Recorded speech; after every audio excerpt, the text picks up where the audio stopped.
and a generational storyteller. Ra reads her poetry live at events throughout Southern California and writes regularly at rawrawstore.com. Put your hands together for Ra.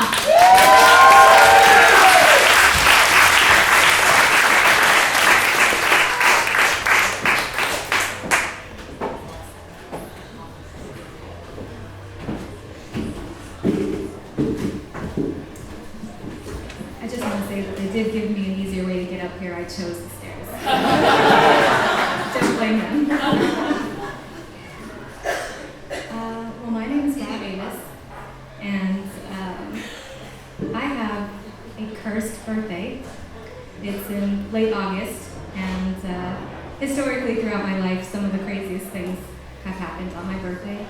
The only 2 major car accidents I've been in, birthday, only natural disasters, floods, earthquakes, hurricanes, my birthday.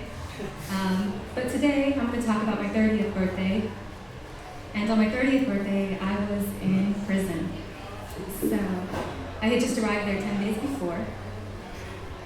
And I know most people aren't familiar with how that structure works, so I'll try to explain. When you get arrested, you go to jail, and then it takes some time in order for the conviction to stay. Even if you go in wanting to sign a plea deal, it takes some time.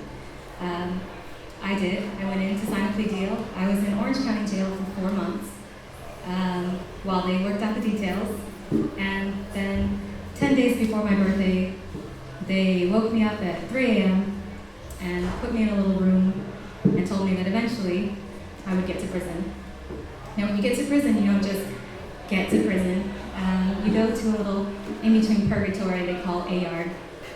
AYARD is prison processing. It runs a lot like a train station, which is to say it goes on its own time. And you arrive, they make sure, they check your medicals, they check your teeth, they check your brain, and they try to decide where is the best place to put you. In California, we have a lot of different programs for inmates. We have the fire camp program. We have what the girls call princess prisons, but I think y'all know as rehabilitatory centers. And we have major working prisons like CIW that produce a lot of the products that you use. I was sent to fire camp, which is where I got this wonderful hip injury that goes with this snazzy cane. And but at that point, nothing had been decided. I had just arrived. Now, I did not come from a world that was really familiar with prison or jail or any of those things. My parents are teachers, and that's more what I'm familiar with. But government bureaucracies tend to really look the same, so growing up in colleges was not too different.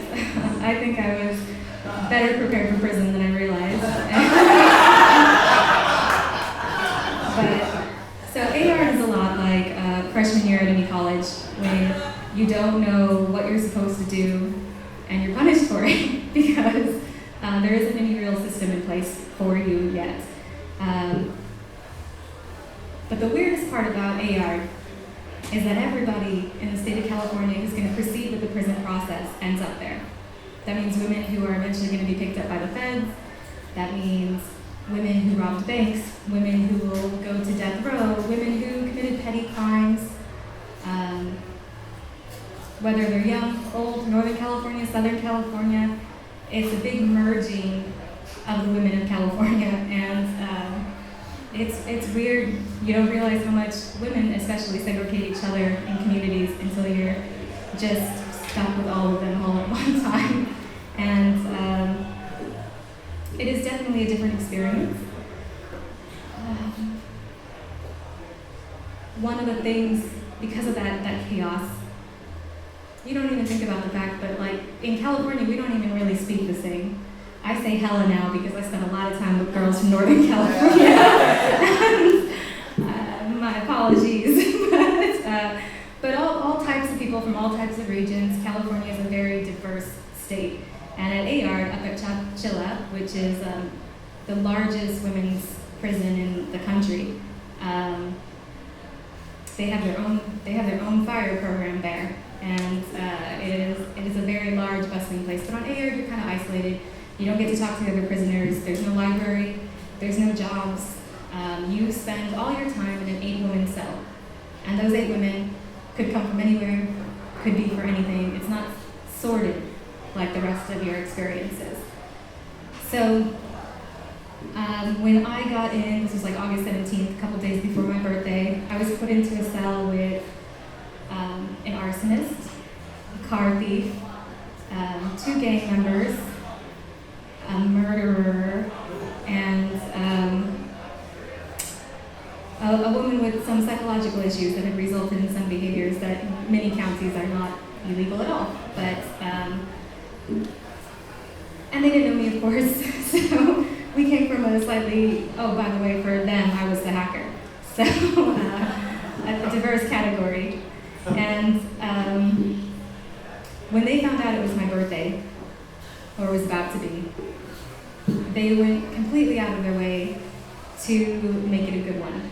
Now, that's really hard to do when you aren't allowed to leave a room the size of this stage, when you can't call home and they can't call you, when you can't write letters to anyone yet because you haven't been processed. When you leave from jail to prison, you're allowed to take a small amount of things with you. You can take a handful of envelopes, you can take a picture, you can take your Bible, and that's it. So you arrive with those things and you hope that you can purchase stamps, you can purchase these materials as you go, but until you get processed, you can't. And for a relative sense, I wasn't able to actually purchase anything like extra food or stamps for those envelopes for 2 additional months, which was actually pretty fast. Because I was healthy when I went in, my process was expedited, most people's are not. So we had what we had, which was small packets of things that the girls had either smuggled in or they had gotten from other prisoners who were already there, precious books that were allowed and left over in AR from when the library was open back in the day, a Dean Koontz novel that I read out loud to everyone in that room over and over again.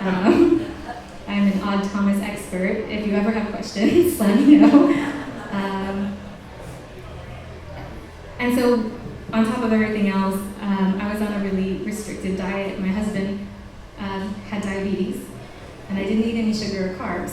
So, obviously, the best time to break those rules would be going to jail. But the problem is, it made me sick, because after you stop eating things, your body can't process them anymore. So, right now I weigh about 160 pounds. When I went into jail, I was a little lighter.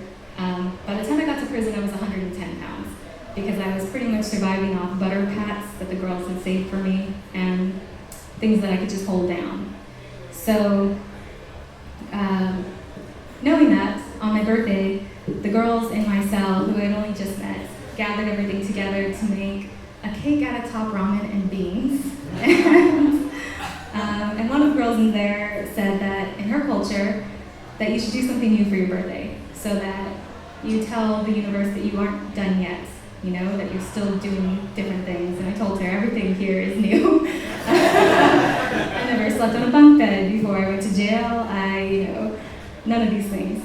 She goes, no, something new. So we looked around our little room, and I don't know how we got to it, but eventually she said, you've never sat on a bucket. And sure enough, I've never sat on a bucket. So she emptied the bucket that we used as a trash can and put it down on the floor. And I sat down on the bucket and they sang me happy birthday and presented me with top ramen and cake. And it was actually really beautiful. I think I tell people that after a lifetime of cursed birthdays, I really haven't had one since, and I feel like that kind of broke the curse. It is hard to explain how much generosity it takes when you take 50% of everything that you have and you give it to someone you just met. It is hard to explain how hard the women inside fight for the regularity of life, to be remembered as people, to remember what it was like to be out in this world when we were people. And that's why things like birthdays, even of strangers, are so important, because it just reminds you that you have a place in society, and you're going to come home one day and you're going to celebrate a birthday with someone. You're going to have a birthday. you hope, and it will be a normal thing. So you hold on to what you can, and looking back when people ask me how I felt, especially on AR, when everyone you run into is a different sort of person, someone that you maybe never in your life had to interact with, someone who just very plainly looks in your face and says, "I steal every car I see." Okay. And so many stories that are just heart-wrenching. But eventually, the titles that you see when you walk into the room, the arsonists and the car thieves and the murderers and things, they really just fade away. And they become the daughter, the one who just always talks about her dad, and no matter what's happening. And the mom, the one who would bring her medical reports in for me and say, "Do you understand this? Because my kid is going through this and I need to understand this." And they just become family members. And maybe they aren't your family, we're all aware of that. Our families are completely separated from us at these points. But when you are left with nothing, sometimes the little things you have left behind become everything. They become the building blocks of everything that you walk into when you finally leave. And they're so important and so critical and so powerful. I mean, they break curses.